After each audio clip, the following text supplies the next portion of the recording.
Hare Krishna, dear devotees. Today we are going to discuss shloka number 2.7. It is like this: कार्पण्य दोषोपहत स्वभावं पृच्छामि त्वां धर्म सम्मूढचेतां यच्छेय श्रायत्री निश्चितः ब्रूहि तन्मे शिष्यस्तेऽहं शाधि मा त्वां प्रपन्त्रनम्। अब मैं अपनी कृपण दुर्बलता के कारण अपना कर्तव्य भूल गया हूँ। मतलब अपनी कृपा जो मेरा इतना कृपामय हृदय है, और अपने दुर्बलता, जैसे भगवान ने कहा था हृदय दौर्बल्य में, मतलब तुम्हारी कृपा नहीं, तुम दुर्बल हो रहे हो, तुम अपना कमज़ोरी शो कर रहे हो यहाँ पे। इसके कारण अर्जुन जी क्या कह रहे हैं कि मैं अपना कर्तव्य भूल गया हूँ, कि मुझे क्या करना है वो मैं भूल ही गया हूँ। मुझे प्लीज़ याद दिला दीजिए भगवान जी, मेरे को याद नहीं है कि मेरे को क्या करना चाहिए इस पर्टिकुलर सिचुएशन में। और सारा धैर्य खो चुका हूँ। मेरे अंदर जितना पेशेंस था, जितना धीरज था, मेरे अंदर अब कुछ नहीं बचा। मेरा सारा पेशेंस जो है ख़त्म हो गया है। ऐसी अवस्था में मैं आपसे पूछ रहा हूँ कि जो मेरे लिए श्रेयस्कर हो उसे निश्चित रूप से बताएं। इस सिचुएशन में मैं आपसे पूछ रहा हूँ कि मेरे लिए जो बेस्ट है वो प्लीज़ आप मुझे बताइए। अब मैं आपका शिष्य हूँ, अब मैं आपका क्या हूँ, स्टूडेंट हूँ, और आपका शरणागत हूँ, और आपकी शरण ग्रहण करता हूँ, आपकी शरण में आता हूँ। कृपया मुझे उपदेश दें, प्लीज़ मुझे जो है गाइडेंस दीजिए, इंस्ट्रक्शंस दीजिए। तो ये बात हमेशा याद रखिए, जब तक हम भगवान को सरेंडर नहीं होंगे तब तक हमारा कुछ नहीं होगा। इसीलिए हमें हमेशा हमें सबसे पहली चीज़ यही है कि हमें भगवान को खुद को सरेंडर करना पड़ेगा कि भगवान मैं आपका स्टूडेंट हूँ, आपके शरण में आना चाहता हूँ, आप प्लीज़ मुझे अपनी कृपा दृष्टि दीजिए, तभी हमें कृपा दृष्टि मिलेगी। आप देख सकते हैं कि अर्जुन जी तो इतने महान भक्त हैं भगवान के, फिर भी जब तक उन्होंने शरणागति नहीं की तब तक भगवान ने उन्हें कुछ कहा नहीं। भगवान से अभी तक सुन ही रहे हैं। और यही एक अच्छे अच्छे इंसान का लक्षण होता है कि सबसे पहले आप सामने वाले को सुनो, उसकी बातें सुनो, what the person wants to say, और उसके बाद आप अपना जो है बातें बताइए। शिला प्रभुपाद जी द्वारा तात्पर्य शिला प्रभुपाद जी की जय। यह प्राकृतिक नियम है कि भौतिक कार्यकलाप की प्रणाली ही हर एक के लिए चिंता का कारण है। तो ये नेचुरल नियम है कि भौतिक कार्यकलाप की प्रणाली, मतलब जो हम भौतिक लाइफस्टाइल जीते हैं, मटेरियल लाइफस्टाइल जीते हैं, यही हमारी चिंता का कारण है। हमें इसीलिए वरीज होती है, पग पग पर उलझन मिलती है, हर एक स्टेप पे हमें कोई ना कोई प्रॉब्लम मिलती है। अतः प्रामाणिक गुरु के पास जाना आवश्यक है। इसीलिए हमें ऑथोराइज गुरु के पास जाना क्या है, बहुत ज़्यादा ज़रूरी है। ऑथोरिटी जो, मतलब आजकल तो इतने सारे गुरु हैं, आज आप जगह जगह पे जाओगे, जगह जगह पे है, लेकिन आपको उन्हीं में से, मतलब तो ना, कोयलों के भंडार में से आपको हीरा खोज के निकालना है। इसीलिए यहाँ पे वर्ड यूज़ किया गया प्रामाणिक, मतलब वेरीफाइड अथॉरिटी, वेरीफाइड। तो वेरीफाइड अथॉरिटी के पास जाना क्या है, बहुत ज़्यादा आवश्यक है, ज़रूरी है, जो जीवन के उद्देश्य को पूरा करने के लिए समुचित पथ निर्देश दे सके। यानी कि जो आपकी लाइफ के उद्देश्यों को, आपकी ज़िंदगी जीवन में कुछ लक्ष्य होंगे, कुछ उद्देश्य होंगे, उनको पूरा करने के लिए आपको क्या कर सके, समुचित पथ निर्देश दे सके, आपको रास्ता बता सके आपके लक्ष्य तक का। समग्र वैदिक ग्रंथ हमें यह उपदेश देते हैं कि जीवन की अनचाही उलझनों से मुक्त होने के लिए प्रामाणिक गुरु के पास जाना चाहिए। जितने भी वैदिक ग्रंथ आप पढ़ेंगे उसमें आपको यही मिलेगा कि हमें अनचाही उलझनें जो हमने कभी पैदा ही नहीं की, ऐसी उलझनों से मुक्त होने के लिए हमें किसके पास जाना है, प्रामाणिक गुरु, अगेन वेरीफाइड अथॉरिटी के पास जाना है। ये उलझनें उस दावाग्नि के समान है जो किसी के द्वारा द्वारा लगाए बिना भभक उठती है। आपने देखा है कि जंगल में, बहुत बड़े जंगल जो होते हैं, जैसे कैलिफोर्निया में या फिर ऑस्ट्रेलिया में बहुत बड़ी बड़ी फायर्स लग जाती है, क्योंकि वहाँ पे इतने सारे फॉरेस्ट है और धूप इतनी तेज़ पड़ती है।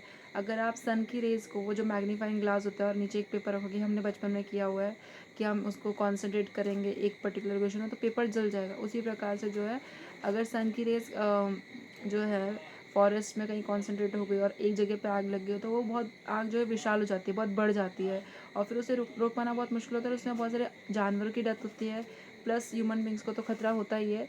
तो इसी प्रकार से इसी को कहते हैं दावाग्नि, मतलब एक बहुत बड़ी आग।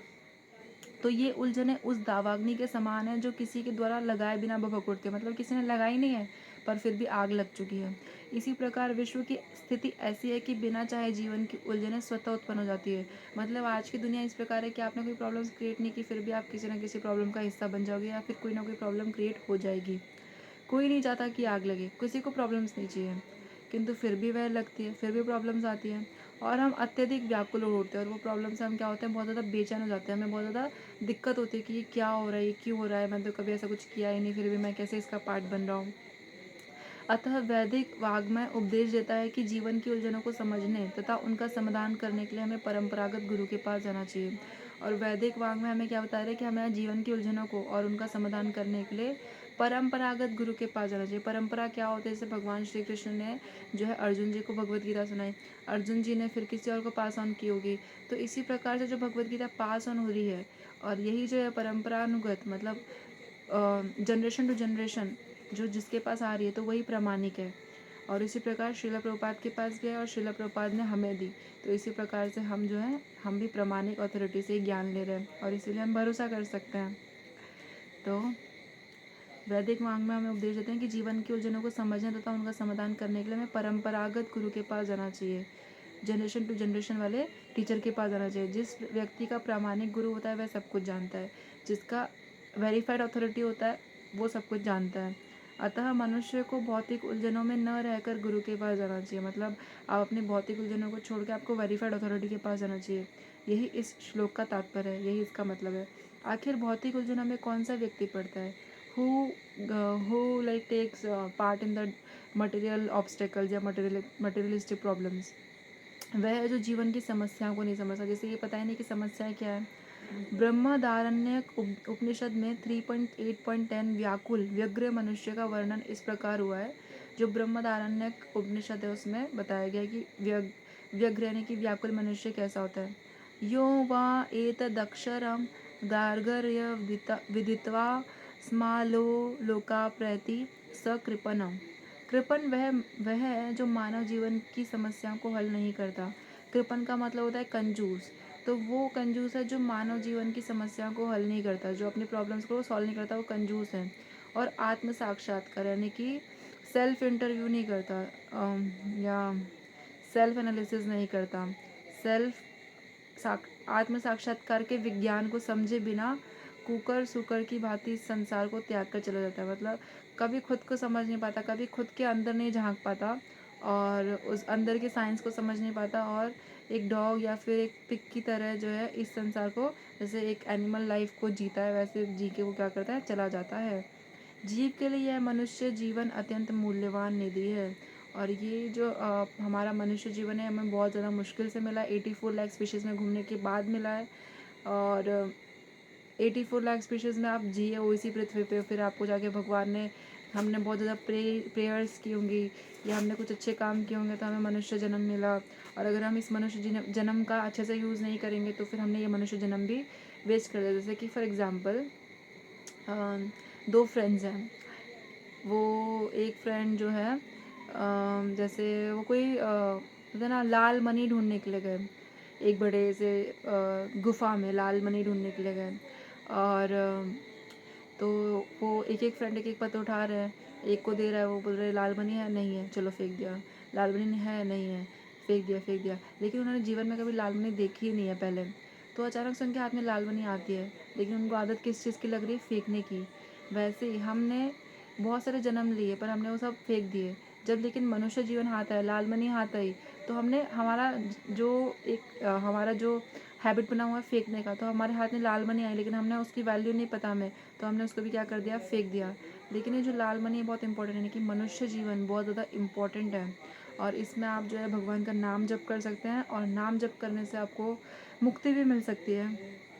तो जानवरों की तरह जीवन ना जिए और इसका सही इस्तेमाल करें। जीव के लिए यह मनुष्य जीवन अत्यंत मूल्यवान निधि है। निधि मतलब पैसा होता है, धन होता है, जिसका उपयोग वह अपने जीवन की समस्याओं को हल करने में कर सकता है। यानी कि इसका यूज़ वो किस लिए कर सकता है, अपने जीवन को सॉल्व करने में। अतः जो इस अवसर का लाभ नहीं उठाता वह कृपण है, और जो इसको यूज़ नहीं कर पाता वो क्या है, कंजूस व्यक्ति है। ब्राह्मण इसके विपरीत होता है, जो इस शरीर का उपयोग जीवन की समस्त समस्याओं को हल करने में करता है। और जो ब्राह्मण होता है वो बिल्कुल इसका अपोजिट होता है, और वो अपने मनुष्य जीवन की समस्याओं को हल करने में इस मनुष्य शरीर का या मनुष्य जीवन का उपयोग करता है। य एतदक्षरम गार्गी विदित्वा स्मालोका प्रति स ब्राह्मण। देहात्म बुद्धि वश कृपण या कंजूस लोग अपना सारा समय परिवार, समाज, देश आदि के आध्यात्मिक प्रेम में गवा देते हैं। लोग इतने ज़्यादा अटैच होते हैं अपने आप से, अपनी फैमिली से, अपने सोसाइटी से, अपने कंट्री से, और इसी में वो अपना जो है सारा समय गंवा देते हैं। आदि के अत्यधिक प्रेम में अपना समय गंवा देते हैं।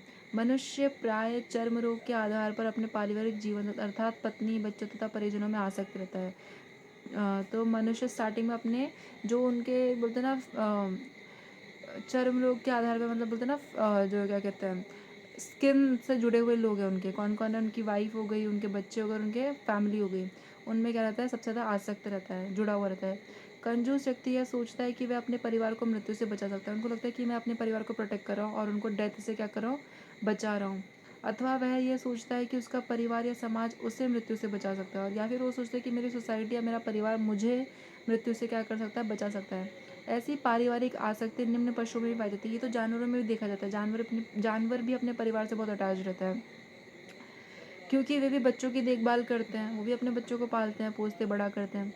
बुद्धिमान होने के कारण अर्जुन समझ गए कि पारिवारिक सदस्यों के प्रति उसका अनुराग तथा मृत्यु से उनकी रक्षा करने की उसकी इच्छा ही उलझनों का कारण है। और इसी बात से अर्जुन जी क्या समझे कि अपने परिवार के सदस्य के प्रति जो उनका लगाव है और उनको जो मृत्यु से बचाने की कोशिश कर रहे हैं, यही उनकी उलझनों का कारण है। क्योंकि मृत्यु तो उनको आनी है, आज नहीं तो कल आएगी। तो इसी प्रकार से यद्यपि वह समझ रहा था कि युद्ध करने का कर्तव्य उसकी प्रतीक्षा कर रहा था, उन्हें तो फाइट करनी थी और वही खड़ी उनका वेट कर रही थी, किंतु कृपण यानी कि दुर्बलता, कार्पण्य दोष के कारण वह अपना कर्तव्य नहीं निभा रहे थे, अपना जो ड्यूटी है वो परफॉर्म नहीं कर रहे थे। अतः वह परम गुरु भगवान श्री कृष्ण से कोई निश्चित हल निकालने का अनुरोध कर रहे हैं कि आप ही मुझे कुछ बता दीजिए। वह कृष्ण जी का शिष्यत्व ग्रहण करते हैं, मतलब स्टूडेंट बनना स्वीकारते हैं। वह मित्रता पूर्ण बातें बंद करना चाहते हैं, मतलब अभी तक वो फ्रेंड्स थे, लेकिन अब वो क्या कह रहे हैं, अब आप मेरे फ्रेंड नहीं, अब आप मेरे टीचर बन जाइए प्लीज़, और मुझे गाइड कीजिए। गुरु तथा शिष्य की बातें गंभीर होती है। फ्रेंड्स में इतना फॉर्मल टॉक नहीं होता, लेकिन स्टूडेंट और टीचर के बीच में एक फॉर्मल टॉक होता है, गंभीर बातें होती है। और अब अर्जुन अपने मानने गुरु के समक्ष गंभीरतापूर्वक बातें करना चाहते हैं। अब हंसी मजाक नहीं, अब सीरियस बातें करना चाहते हैं वो भगवान जी से। इसीलिए भगवान श्री कृष्ण भगवद गीता ज्ञान के आदि गुरु हैं, उनको तो सब पता है। और अर्जुन जी गीता समझने वाले प्रथम शिष्य हैं, और अर्जुन जी पहले स्टूडेंट है जिन्होंने गीता समझी है। अर्जुन जी भगवद गीता को किस तरह समझते हैं यह गीता में वर्णित है, और यही हम जानेंगे कि उन्होंने गीता को किस तरह से समझा।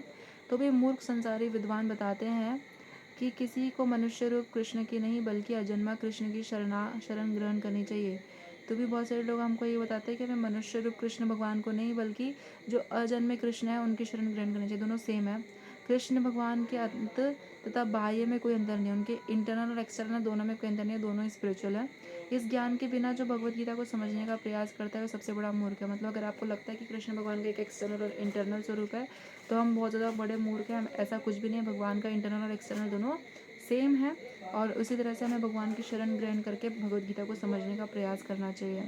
और अभी आपने देखा होगा मनु बखेर ने जो ओलंपिक में मेडल लाया हमारे लिए, ब्रॉन्ज मेडल शूटिंग में, उन्होंने भी कहा कि वो भी भगवद गीता पढ़ती हैं। तो आप देख सकते हैं कि भगवद गीता का कितना ज़्यादा बड़ा महात्म्य है। और आप सब बहुत लकी हैं कि हम भी भगवद गीता पढ़ रहे हैं और समझ रहे हैं।